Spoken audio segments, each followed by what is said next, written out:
Jésus a posé une question. Une seule question.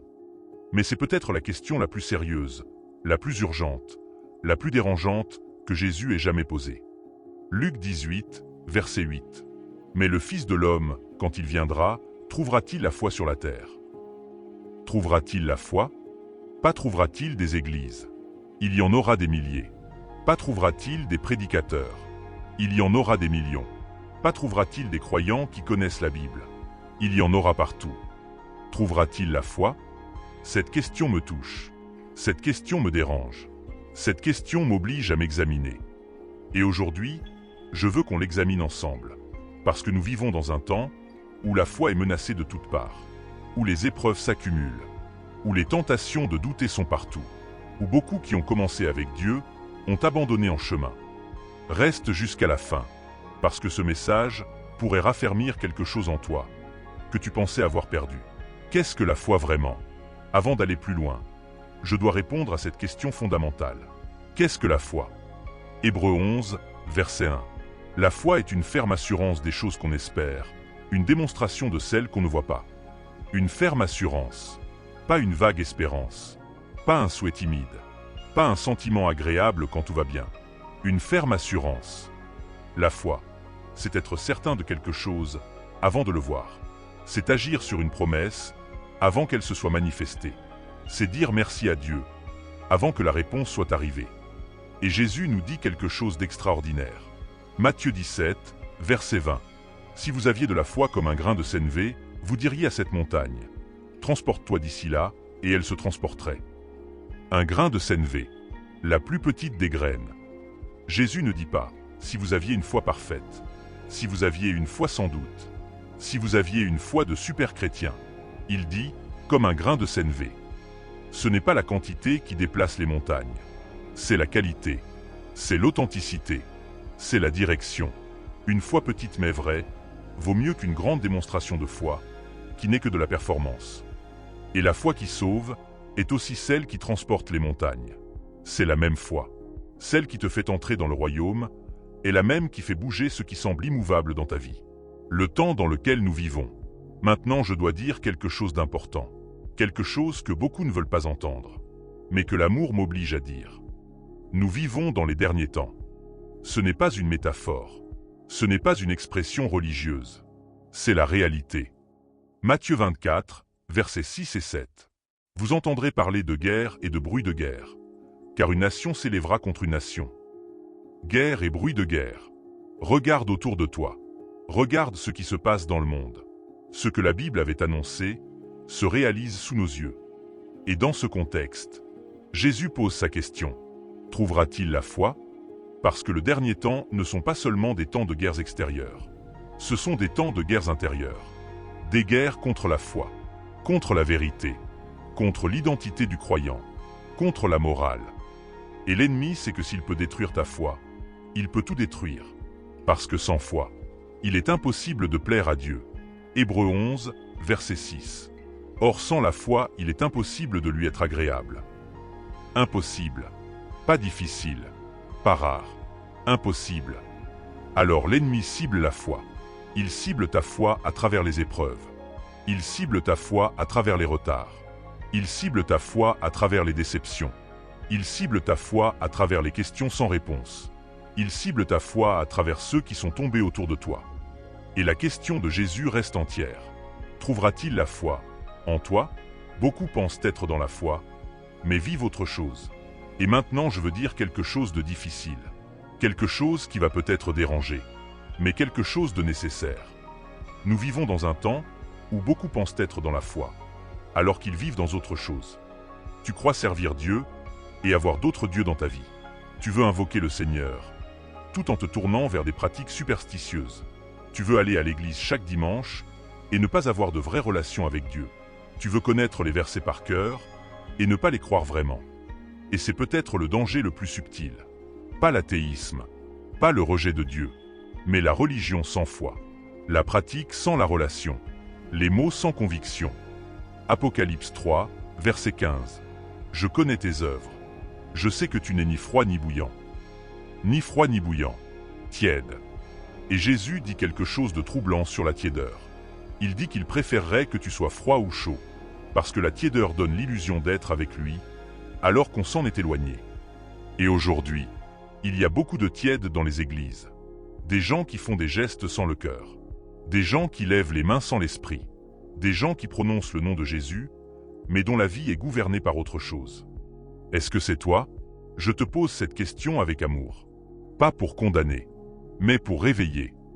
Parce que si Jésus revenait aujourd'hui, est-ce qu'il trouverait la foi en toi? Une vraie foi. Une foi vivante. Une foi qui coûte quelque chose. Garde la foi dans les épreuves. Maintenant parlons de quelque chose de concret. Comment garder la foi quand tout pousse à la perdre? Parce que c'est là que la vraie question se pose. Pas quand tout va bien. Pas quand la prière a été exaucée. Pas quand la provision est arrivée. Mais dans l'épreuve. Dans le silence de Dieu. Dans l'attente qui s'étire. Dans la situation qui ne change pas. Et je veux te dire quelque chose d'important. Dans la foi, il y a la guérison. Il y a du succès. Les miracles. Oui. Mais parfois dans la foi, il peut aussi y avoir la maladie. La perte. Les pleurs. Notre foi ne doit pas être basée sur les circonstances. Si ta foi dépend de ta guérison, elle s'effondrera le jour où tu seras malade. Si ta foi dépend de ta provision, elle vacillera le jour où tu manqueras. Si ta foi dépend des actions humaines, elle sera trahie le jour où les hommes te déçoivent. Une foi qui dépend des résultats n'est pas une foi, c'est un contrat. La vraie foi est basée uniquement sur Dieu, pas sur ce qu'il fait, sur ce qu'il est. Job l'a compris.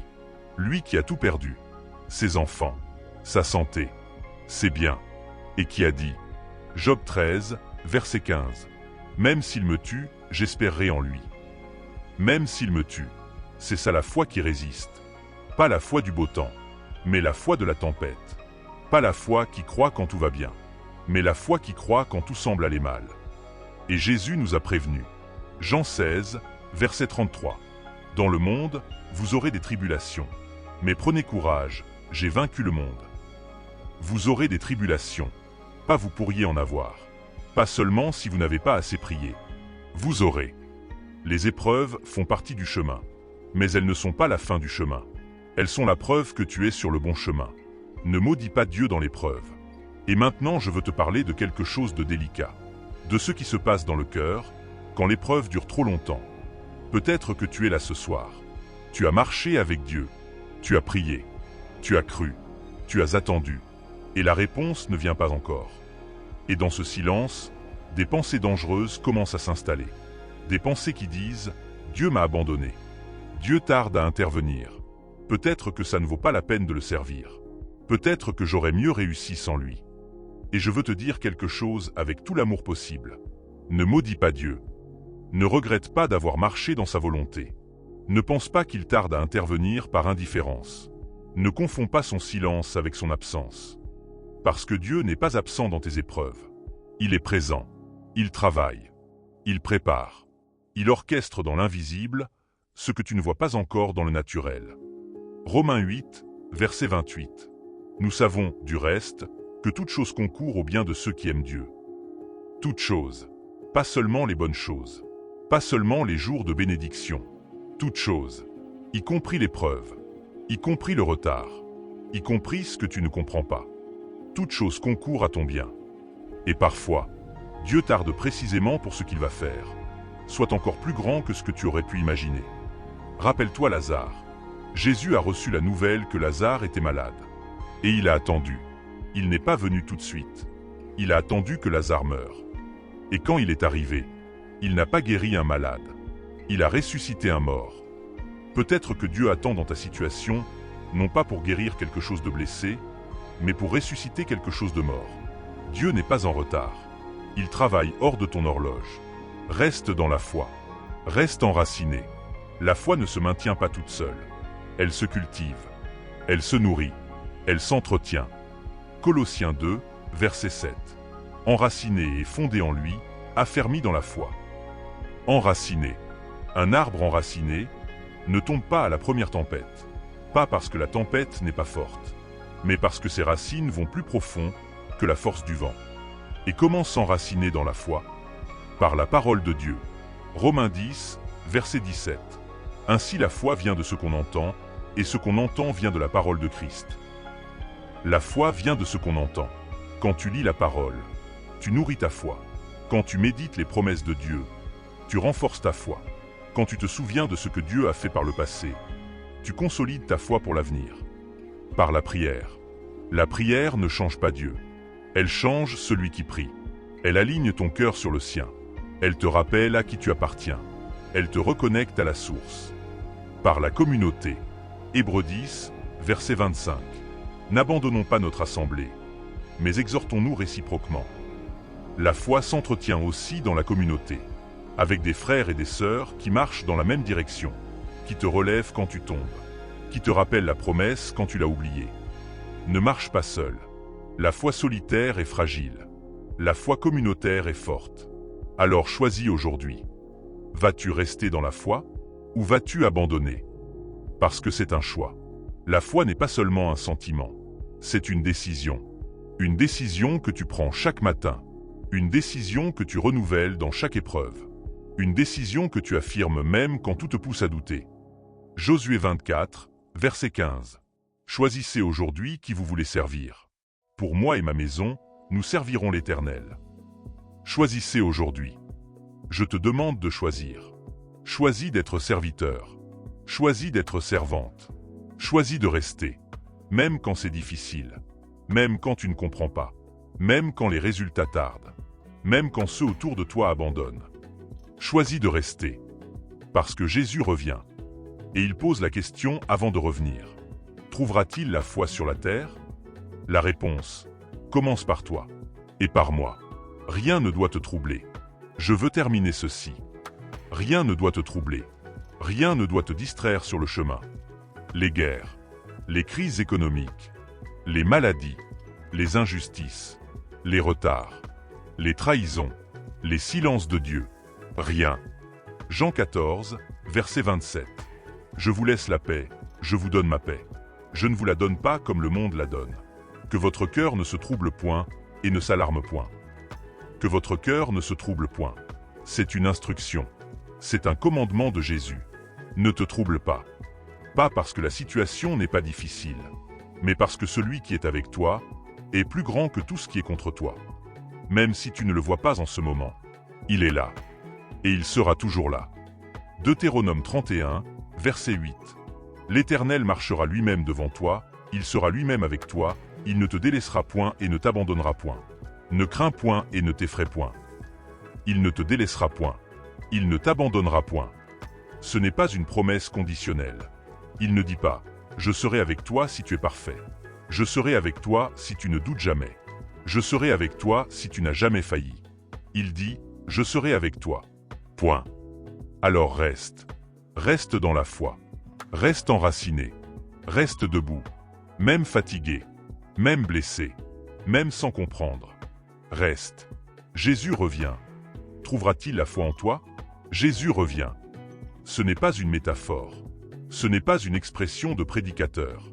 C'est une réalité certaine, une réalité imminente. Apocalypse 22, verset 20. Oui, je viens bientôt. Bientôt. Et quand il viendra, il posera sa question. Pas combien d'églises avez-vous fréquenté? Pas combien de versets connaissez-vous? Pas combien de fois avez-vous prié en public? Trouvera-t-il la foi? En toi, en moi, en nous. Alors je veux te laisser avec ceci. La foi n'est pas l'absence de difficultés. C'est la présence de Dieu au milieu des difficultés. La foi n'est pas l'absence de questions. C'est la confiance en celui qui a toutes les réponses. La foi n'est pas l'absence de douleur. C'est la certitude que la douleur n'a pas le dernier mot. Et cette foi-là, elle résiste. Elle tient. Elle persévère. Elle arrive au bout. Jacques 1, verset 12. Heureux l'homme qui supporte patiemment la tentation, car, après avoir été éprouvé, il recevra la couronne de vie que le Seigneur a promise à ceux qui l'aiment. La couronne de vie, pour celui qui a tenu, pour celui qui n'a pas lâché, pour celui qui a choisi de rester, même quand tout lui disait de partir. Reste dans la foi. Jésus revient, et quand il viendra, qu'il trouve la foi en toi. Amen.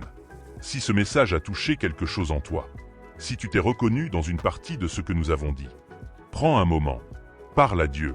Dis-lui, Seigneur, fortifie ma foi. Seigneur, enracine-moi dans ta parole. Seigneur, quand tu reviendras, trouve la foi en moi. Et partage ce message avec quelqu'un dont la foi vacille, avec quelqu'un qui est sur le point d'abandonner, avec quelqu'un qui a besoin d'être rappelé que Jésus revient et que ça vaut la peine de tenir. Abonne-toi et active la cloche. Chaque semaine, nous revenons ensemble, avec des messages ancrés dans la parole, des messages pour les temps que nous vivons, des messages qui préparent le cœur au retour du roi. Continue à marcher, continue à croire, continue à tenir.